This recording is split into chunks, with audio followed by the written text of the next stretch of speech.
何必这么大动干戈呢？又盯上我盛情坊，给少阁主露一手。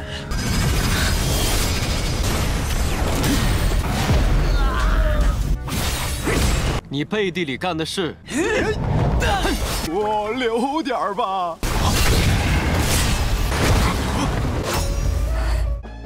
Halo guys, balik lagi bersama Mimin from Zero. Di video kali ini, Mimin bakalan kembali melanjutkan alur cerita Donghua berjudul Alam Dewa Tanpa Akhir episode ke-26 ya.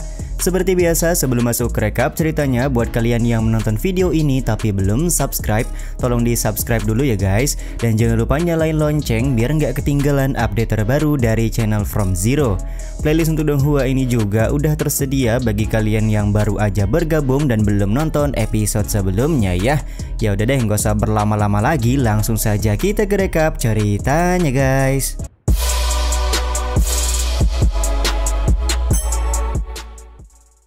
Di akhir episode yang lalu, Li Han datang ke tempat Su Ye untuk meminta bantuan menemukan siapa yang bisa menggunakan kekuatan sihir di pavilion Lu Yinghai.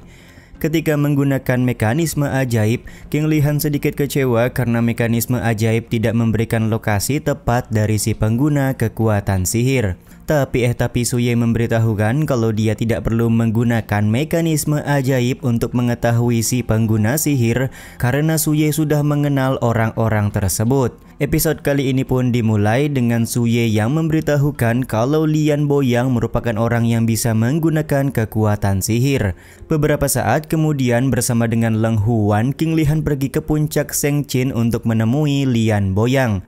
Baru saja sampai, Li Han dan Leng Huan udah disambut oleh Lian Boyang dan beberapa orang murid puncak Shengqin yang meminta Li Han untuk segera pergi dari tempat ini. King Li Han pun kemudian menjelaskan kalau tujuan dia datang kemari hanyalah untuk berbincang, tapi kenapa mendapatkan sambutan kurang menyenangkan dari Lian Boyang. Lian Boyang berkata kalau semua orang sudah mengetahui kelakuan dari King Li Han selama ini. Setiap puncak yang didatangi oleh King Li Han pasti selalu berakhir dengan kesialan. Sebagai contoh, puncak Tianjian sudah hancur lebur, dan pada saat ini Li Han datang ke puncak Shengqin pasti akan menghancurkan puncak Shengqin juga. 何必这么大动干戈呢？ 盯上我盛情坊，给少阁主露一手。 Karena Li Han menolak untuk pergi, pada akhirnya Lian Boyang meminta beberapa orang muridnya untuk melakukan serangan. Akan tetapi serangan yang dibuat oleh murid-murid puncak Shengqin sama sekali tidak bisa melukai Bang MC kita. Dengan hanya satu kali serangan saja, Li Han sudah mampu membantai murid-murid puncak Shengqin. Li Han juga berkata kalau dia mengetahui apa yang selama ini sudah diperbuat oleh Lian Boyang di belakang.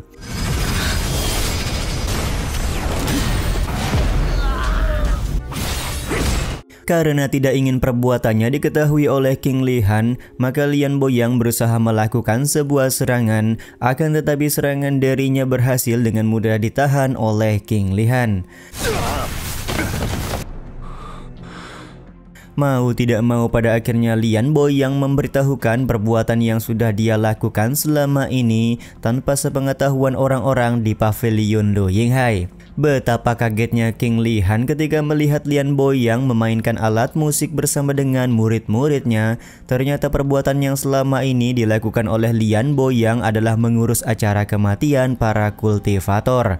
Semua itu dia lakukan karena hanya ingin mencari nafkah untuk keluarganya. 小心中暑。丢轮银海阁的脸。 Sontak hal ini membuat King Li Han sangat kaget. Dia kemudian meminta mantra sihir kepada Lian Boyang karena Lian Boyang dicurigai sebagai orang yang pandai dalam menggunakan kekuatan sihir. Akan tetapi Lian Boyang malah tampak bingung dan tidak mengerti apa yang dimaksud oleh King Li Han. Pada akhirnya Li Han dan Leng Huan memutuskan untuk pergi karena Lian Boyang bukanlah orang yang sedang mereka cari. 什么招数？ 下不为例啊！ Beberapa saat kemudian, Su Ye kembali memberikan informasi kalau ketua puncak Zendan yang bernama Hou Tianchu pasti adalah orang yang bisa menggunakan kekuatan sihir. Selain itu, Hou Tianchu juga ahli dalam membuat sebuah racun. Singkat cerita, Li Han dan Leng Huan sudah berada di puncak Zendan untuk bertemu dengan Hou Tianqiu. Baru juga mereka sampai, Hou Tianqiu langsung marah karena dia sudah paham setiap puncak yang didatangi oleh King Li Han pasti akan mengalami masalah.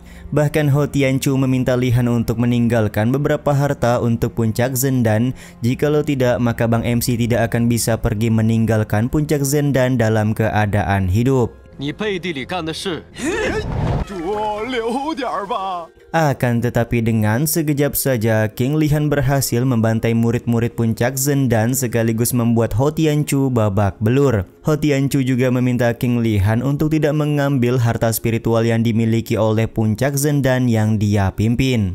Akan tetapi King Li Han tidak menghiraukan apa yang dikatakan oleh Hou Tianqiu dan langsung pergi bersama dengan Leng Huan sambil membawa beberapa butir pil spiritual.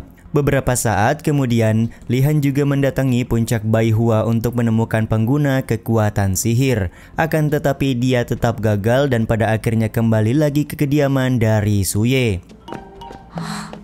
King Li Han pun tampak marah-marah karena semua orang yang dia datangi sama sekali tidak bisa menggunakan kekuatan sihir. Mengunjungi beberapa puncak cukup melelahkan dan membuang waktu saja, ucap King Li Han sambil marah-marah.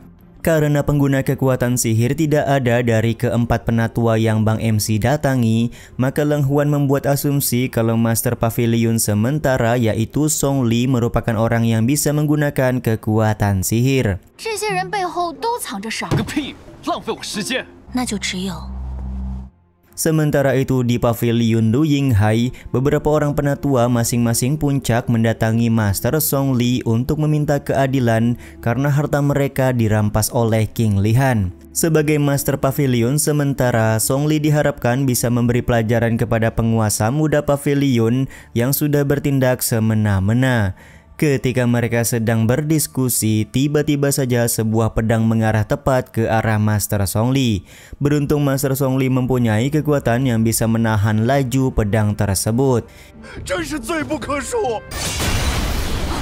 Yap, benar sekali, pedang itu merupakan pedang Heilin yang dimiliki oleh King Li Han.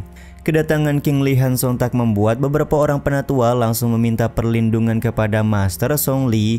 Master Song Li juga langsung mempertanyakan apa tujuan King Li Han datang ke tempat ini.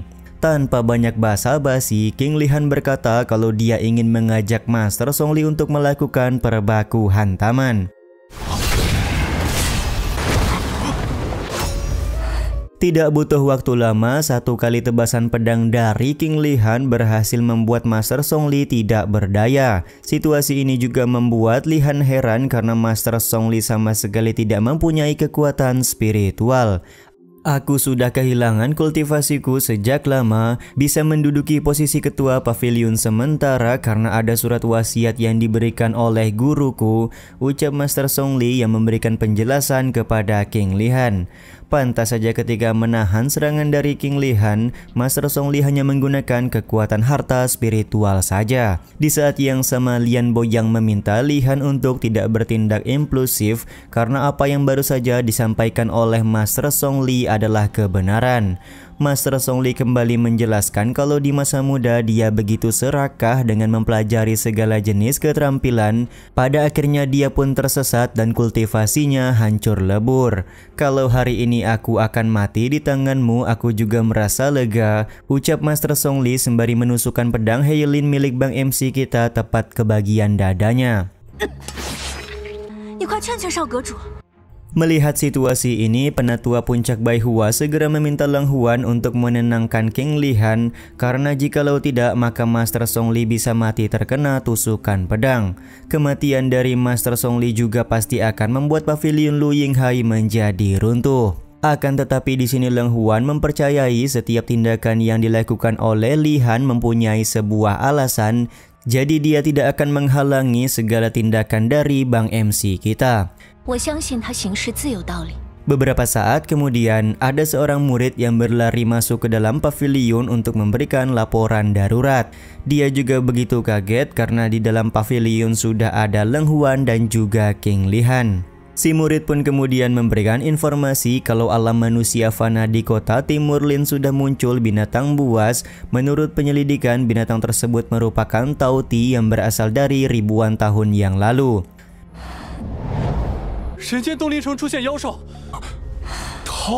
Sontak hal ini membuat Lian Boyang kaget karena diketahui Tauti sudah diusir dari benua Zenwu ribuan tahun yang lalu. Tapi di satu sisi Hao Tianchu tampak begitu senang karena hewan buas seperti Tauti mempunyai daging yang bisa digunakan memperkuat jiwa, serta darahnya juga bisa dijadikan untuk membuat pil obat. Akan tetapi yang jadi masalah sekarang, kota Timurlin bukan hanya milik satu sekte immortal saja, bisa jadi sekte Yindan dan Menara Minghua sudah turun ke kota tersebut untuk mencari Tauti. Mendengar nama Menara Minghua sontak membuat Li Han berpikir untuk pergi ke kota Timurlin. Semua itu tidak terlepas karena beberapa immortal bertopeng yang dia temui pernah menggunakan teknik yang berasal dari Menara Minghua.